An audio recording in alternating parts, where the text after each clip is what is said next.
ಉಡುಪಿ ಜಿಲ್ಲೆಗೆ ಸೇರಿದ ಆಗುಂಬೆ ಘಾಟಿನ ಕೆಲ ಸೂಕ್ಷ್ಮ ಪ್ರದೇಶಗಳಲ್ಲಿ ಭೂಕುಸಿತದ ಆತಂಕದ ಬಗ್ಗೆ ತಜ್ಞರು ಎಚ್ಚರಿಸಿದ್ರು. ಘಾಟಿ ಪ್ರದೇಶದಲ್ಲಿ ಮಣ್ಣು ಕುಸಿಯುವ ಆತಂಕ ಎದುರಾಗಿದೆ.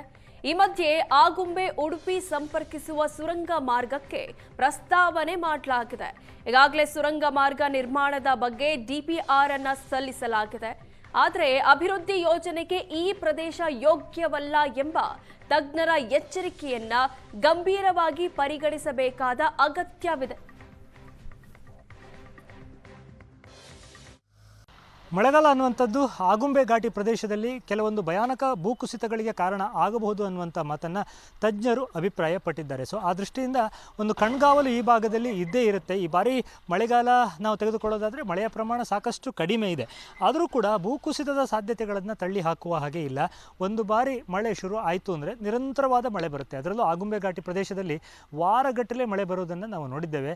ಇಲ್ಲಿಯ ವಾಡಿಕೆ ಮಳೆಯೇ ಸುಮಾರು 7600 ಮಿಲಿಮೀಟರ್ ಅಂದರೆ ನಿರಂತರವಾದ ಮಳೆ. ಅದೇ ಕಾರಣಕ್ಕೆ ದಕ್ಷಿಣ ಭಾರತದ ಚಿರಾಪುಂಜಿ ಅಂತ ಆಗುಂಬೆಯನ್ನು ಕರೀತಾರೆ. ಆದರೆ ಈ ಬಾರಿ ಅಷ್ಟೊಂದು ಮಳೆ ಆಗ್ತಾ ಇಲ್ಲ. ಮಳೆಯ ಪ್ರಮಾಣ 50% ಕೊರತೆ ಕೂಡ ಆಗಿದೆ ಅನ್ನೋದನ್ನು ನಾವು ಗಮನಿಸಿದ್ದೇವೆ. ಆದರೂ ಕೂಡ ಜಿಲ್ಲಾಡಳಿತ ಕೆಲವೊಂದು ಸೂಚನೆಗಳನ್ನು ಕೊಟ್ಟಿದೆ. ಉಡುಪಿ ಜಿಲ್ಲೆಯನ್ನು ನಾವು ತೆಗೆದುಕೊಳ್ಳೋದಾದರೆ ಉಡುಪಿ ಜಿಲ್ಲೆಗೆ ಸೇರಿದ ಆಗುಂಬೆ ಘಾಟಿಯ 3 ಮತ್ತು 4ನೇ ತಿರುವಿನಲ್ಲಿ ಭೂಕುಸಿತದ ಸಾಧ್ಯತೆಗಳಿವೆ ಅಂತ ಗುರುತು ಮಾಡಿದ್ದಾರೆ. ಕಳೆದ ಮಳೆಗಾಲದಲ್ಲಿ ಆಗುಂಬೆಯ ಅನೇಕ ಕಡೆಗಳಲ್ಲಿ ಭೂಕುಸಿತ ಆಗಿದ್ದನ್ನು ನಾವು ನೋಡಿದ್ದೇವೆ. ಕೇವಲ ಭೂಕುಸಿತ ಅಂತೇಳಿ ಅಲ್ಲ, ಇಲ್ಲಿ ಮರಗಳು ರಸ್ತೆಗೆ ಅಡ್ಡಲಾಗಿ ಕುಸಿದು ಬೀಳುವ ಸಾಧ್ಯತೆಗಳು ಕೂಡ ಇರುವಂಥದ್ದು. ಸೊ ಈ ದೃಷ್ಟಿಯಿಂದ ಭೂಕುಸಿತದ ಬಗ್ಗೆ ಒಂದು ಕಣ್ಗಾವಲಿನ ಅಗತ್ಯ ಇದೆ ಅನ್ನುವಂಥದ್ದು ಜಿಲ್ಲಾಡಳಿತಕ್ಕೆ ಕೊಟ್ಟಿರುವಂಥ ಸೂಚನೆ.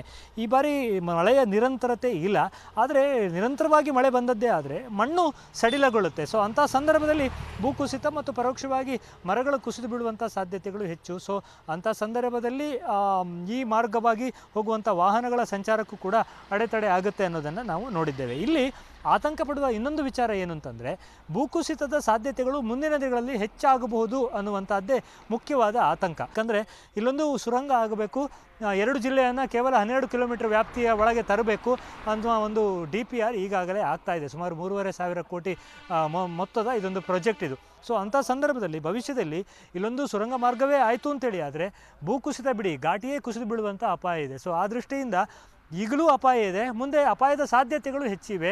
ಈ ಎಲ್ಲ ದೃಷ್ಟಿಯಿಂದ ಜಿಲ್ಲಾಡಳಿತ ಕೇವಲ ಸೂಚನೆ ಕೊಟ್ಟು ಕುಳಿತುಕೊಳ್ಳುವಂಥದ್ದು, ಜನರಿಗೆ ಎಚ್ಚರಿಕೆಯನ್ನು ಕೊಡುವಂಥದ್ದನ್ನು ಮಾಡ್ತಾ ಇನ್ನೊಂದು ಕಡೆ ದೊಡ್ಡ ದೊಡ್ಡ ಯೋಜನೆಗಳಿಗೆ ಅವಕಾಶವನ್ನು ಮಾಡಿಕೊಟ್ಟರೆ ತಪ್ಪಾಗುತ್ತೆ. ಸೊ ಆ ದೃಷ್ಟಿಯಿಂದ ವಯನಾಡಿನಲ್ಲಿ ಆಗಿರುವಂತಹ ದುರ್ಘಟನೆಯಿಂದ ನಾವು ಪಾಠ ಕಲಿಬೇಕಾಗಿದೆ. ಕೇವಲ ಆಗುಂಬೆ ಘಾಟಿ ಅಂತಲ್ಲ, ಉಡುಪಿಯನ್ನು ಸಂಪರ್ಕ ಮಾಡುವಂಥ ಆಚಿಂದ ಹುಲಿಕಲ್ ಘಾಟಿ ಇದೆ, ಅಲ್ಲೂ ಕೂಡ ತಡೆಗೋಡೆ ಕುಸಿದು ಅನಾಹುತ ಆಗಿದ್ದನ್ನು ನಾವು ನೋಡಿದ್ದೇವೆ. ಸೊ ಆ ಎಲ್ಲ ದೃಷ್ಟಿಕೋನವನ್ನು ಇಟ್ಟುಕೊಂಡು ನೋಡಿದಾಗ ಸಾಕಷ್ಟು ಮುನ್ನೆಚ್ಚರಿಕೆ ಮತ್ತು ಭವಿಷ್ಯದ ಯೋಜನೆಗಳ ಬಗ್ಗೆ ಒಂದಿಷ್ಟು ಕಣ್ಗಾವಲನ್ನು, ಸಮರ್ಪಕವಾದ ಉಸ್ತುವಾರಿಯನ್ನು ಇಟ್ಕೊಳ್ಬೇಕಾಗುತ್ತೆ. ಈಗ ಏನು DPR ಮಾಡಲಿಕ್ಕೆ ಹೊರಟಿದ್ದಾರೆ ಅದು ಅತ್ಯಂತ ವೈಜ್ಞಾನಿಕವಾಗಿ ಆದರೆ ಮಾತ್ರ ಈ ಭೂಕುಸಿತದ ಸಾಧ್ಯತೆಗಳು, ಅಪಾಯಗಳು ಎಷ್ಟರ ಮಟ್ಟಿಗೆ ಇದೆ ಅನ್ನೋದನ್ನು ನಾವು ಅರ್ಥೈಸ್ಕೊಳ್ಬೋದಾಗಿದೆ. ಸೊ ವಯನಾಡಿನ ಘಟನೆಯಿಂದ ನಾವು ಪಾಠ ಕಲಿಯುವ ಅನಿವಾರ್ಯತೆ ಖಂಡಿತವಾಗಿಯೂ ಉಡುಪಿ ಜಿಲ್ಲೆಯ ಕೆಲವೊಂದು ಆಯಕಟ್ಟು, ಅದರಲ್ಲೂ ಮುಖ್ಯವಾಗಿ ಘಾಟಿ ಪ್ರದೇಶಗಳಲ್ಲಿ ಇದೆ. ಉಡುಪಿಯಿಂದ ಕ್ಯಾಮರಾಮನ್ ನರೀಶ್ ಜೊತೆಗೆ ಶಶಿಧರ ಮಾಸ್ತಿಬೈಲು, ಏಷ್ಯಾನೆಟ್ ಸುವರ್ಣ ನ್ಯೂಸ್.